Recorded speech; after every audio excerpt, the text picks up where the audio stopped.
Pois veña, preste un aplauso grande para Anxo. Veñan para aquí vostedes los dous para demostrar que aquí no Luar somos un programa de absoluta integración, querida Trixa, porque tanto nos juntamos un profesor de filoloxía galaico-portuguesa como unha historia viva da música española. Miki, boas noites. Boas noites. Anxo Guerra, boas noites. Oye, ¿cuántas veces non tenemos cantado e bailado con Miki? Ten micrófono, Moitas. Pero moitas. E esta noite vamos cantar moitas máis. Moitas máis. Miki, un placer que nos acompañes esta noite, ¿eh? Hablo por el micro. Sí. Pues un placer de encontrarme una vez más en Luar, hombre. Vamos a cantar todos. Y vamos a cantar todos con el pañuelico ese amarillo. Que faga falta. Señoras e señores, para recibir a gran clase divertida máis do planeta, aquí están as alumnas desta noite. Marieta, Sabela e Pili Pampi. Esto é un alumnado, señor profesor. Espectacular, señor director, espectacular. Feliz ano, que non nos Moitas miramos grazas, dentro do ano moitas pasado. grazas. Boas noites, profe. Boas noites. Podémonos sentar al seu director? Sí, poden sentar. Bueno, profe. De que vai hoxe a... Pois que hoxe quero... Hola, alumnas, que tal? Hola. Que tal, rapazas? Moi ben, moi ben, Aí moi ben. está, a trindade da verbena galega, santísima trindade da verbena Xa galega. botábamos de menos ao profe. Sí, señora. Moitas Sí, grazas, claro. moitas grazas. Parecemos as tres viudas hoxe. Bueno, Anxo, E de non aquí nos vamos esta poñemos de noite. A ver, acordo, atención, silencio que estamos en clase, por favor. Poco de respeto. Os profes. Hoxe quero ter unha atención porque nos acompañan sempre os recanteiros e as recanteiras, sempre atentos, aplaudindo, nerviosos porque teñen que cantar. Así que hoxe imos falar de algunha desas palabras, pero volvendo a recanteiros e recantos, señor director, e por que lle puxeron a esta parte do lugar recantos? Pois a ver, recatos, partindo de que un pedazo, un lugar, un rincón, ¿no? Sí. Nos repartimos Galicia en diferentes recantos, en 20 en concreto, que son os participantes, e cada un deles e delas representa a un recanto, a un lugar de Galicia. Terra, vila e tal. E logo, gustounos que recanto é unha palabra que diría moi musical, ¿no? Porque fala de cantar Fónica, e eles non solamente cantan ben, sino que recantan. É dicir, recantar e cantar moi ben. E logo recórdanos o canto a canteira de Cantareiros, que era a primeira parte. En fin, recantos gustounos por tantas cosas, sobre todo pola emoción e a paixón que lle poñen todos estes. Pois elixeron moi ben, recantos. Imos logo Veña, coas palabras de hoxe. Podemos empezar, por exemplo, pois por dona Pili Pampín, porque foi xurado de recantos, xa estivo varias veces na nosa clase. Imos poñer entón a primeira palabra que eu penso que é precisamente recanto. A ver que nos poñen aí. A ver, a xente na casa que xugue tamén con nós, a ver. Sinónimo, dona Pili, de recanto. O sea, que podíamos que diría vostede, que un cornecho ou unha congostra? Mira, congostreiros. Sinónimo de recanto. De recanto. Cornecho significa o mesmo. A ver. Non descalar a xente e non calas. A ver, cal lle parece mellor. A mí sona ben o do cornecho. Eso lle ben porque así é. Claro que sí. Non tiña ni idea. Como noutras palabras temos, porque o noso galego é unha lingua moi rica, temos moitas palabras para iso. Ademais de recanto e canto, podemos decir curro, curruncho, currullo, currucho, recullo, en Trasar decimos cornello, e tamén se pode dicir o mesmo que o castelán esquina, porque así ben recollido. E falando de recantos, lembrame o señor Pepe. O señor Pepe, xa non lembro moi ben se era da Cervela ou de Rubián de Cima, pero ele a súa casa chamáballe o meu recanto. Ele era matachín, e xa saben que na matanza dos porcos hai que sacarlles os pelos. E ali polo incio o que se fai é escaldalos, métense en auga quente e ráspanse. Pero noutros sitios, como en Trasar, o que se fai é chamuscalos, queimanse. E cando lle presentaron o xenro, que era da lado Sabiñao, só lle fixo unha pregunta. Díxolle: oes ti, e ali no teu recanto os ranchos chamuscanse ou escáldanse? E dixo o xenro: pois mire, ali por Escairón chamuscámolos, pero eu quero aprender a escaldalos, que quedan moito máis bonitos. Xa non lle preguntou nada máis. Desde aquel momento decía do xenro: un gran rapaz. Un gran Gran rapaz. A ver, outra palabra, Anxo. Pois vamos con outra palabra, podíamos seguir por Dona Sabela, tamén verbeneira, que xa estivo, xa é alumna desta clase, porque xa estivo outra vez. E mire, unha palabra que esta eu penso que a vais a ver, que é unha caspela. Bueno, É a pues- folla seca do piñeiro ou é a pel seca esa que sale nunha ferida?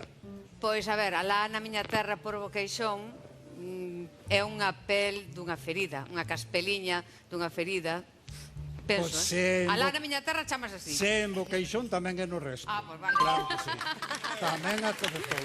Ademais, hoxe que estamos de festas en Boqueixón, que é San Sebastián, o pico sacro. Estamos empezando xa, Hoxe é día do pico, Vai chegando o sí? troilo. E tamén é ali en Carballedo, de feito había un señor que lle chamaban o Caspelas. Chamaban o Caspelas e foi unha vez coa parenta á feira a Chantada.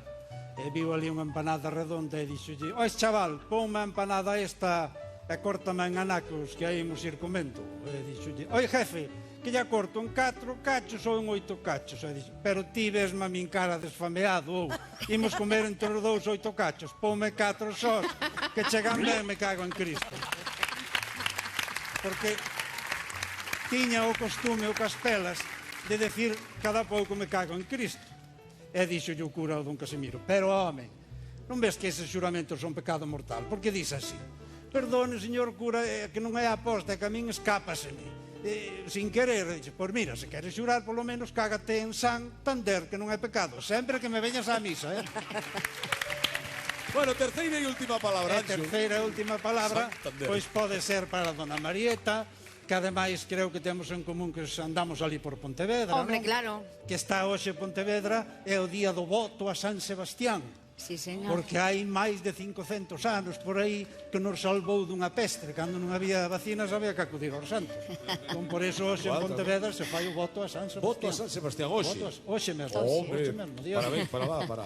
Ben, para pois Pontevedra. a ver, palabra terceira e esta eu última, penso que lle vai soar.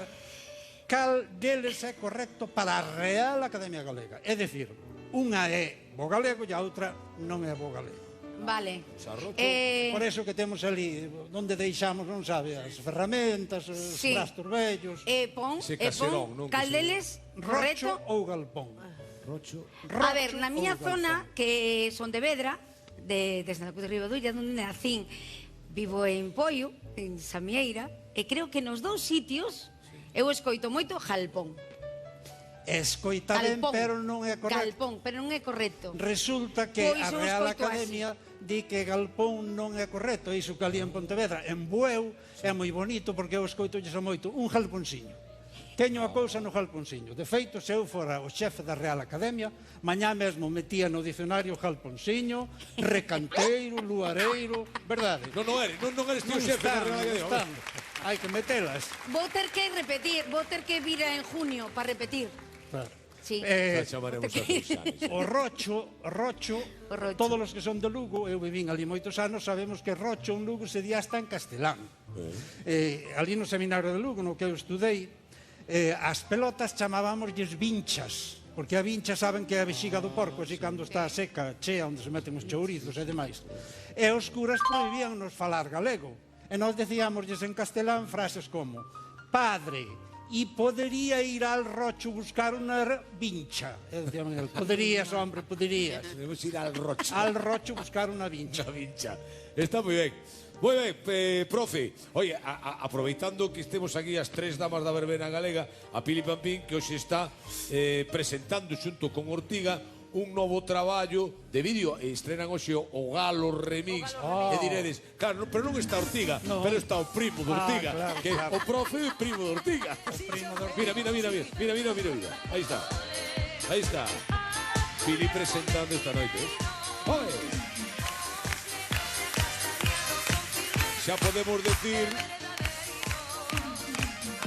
Xa podemos decir que veremos esta actuación de Pili Pampín e Ortiga na Festa do Cocido que próximamente. Oye, Isabel, a ti estamos en estudio xa, non? Aí estamos. Grabando.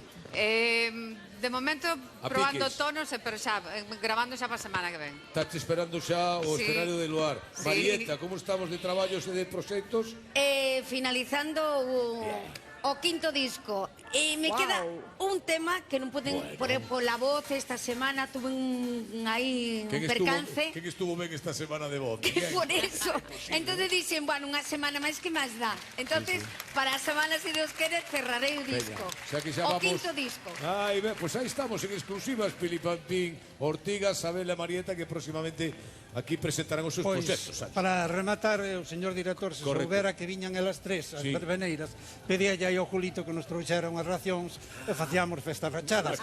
Pero, entón, o que podemos facer, se lle parece ben, para que elas podan subir nota, se lle botamos unha cantiga así desas que rematan as festas, Sí, sí, para rematar a nosa clase. Apaga o candil, marica chul chul. Apaga o candil que ten moita luz. Que ten moita luz, moita claridad. Apaga o candil e achégate alá.